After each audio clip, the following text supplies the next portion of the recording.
విషయం చెప్దాం అనుకుంటున్నాను. నువ్వు చెప్పాలనుకున్న విషయం నాకు తెలుసులే. అంటే మీకు ఈ విషయం చాలాసార్లు చెప్దాం అనుకున్నా, మీరు నాకు ఆ టైం ఇస్తేనేగా. చూడు మమత, నిన్ను పట్టించుకునే టైం లేదంటే నువ్వు పిల్లలు ఎటువంటి కష్టపడకుండా ఉండాలనేగా. ఇది కూడా తెలియదా? మీరు సంపాదన గురించి మాట్లాడుతున్నారు, నేను పిల్లలు మీతో టైం స్పెండ్ చేయాలని అనుకుంటున్నాం. ఇంతకీ నీకు అన్ని డబ్బులు ఎక్కడి నుంచి వచ్చాయి?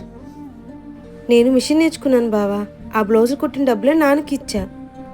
ఏంటి నువ్వు సంపాదన మొదలు పెడితే నా మాట వింటావా? అదేంటి బావా అలా అంటున్నావు? ప్రతి చిన్నదానికి నిన్ను డబ్బులు అడగడం ఎందుకా అని ఈ పని చేస్తున్నా. హే, నోరు మూసుకుని ఇంట్లో ఉండవే. సిక్కుముళ్ళు గప్పి రంగులీనుతున్న లోకమంటే పెద్ద నాటకమే, తెలియకనే సాగే కథనం.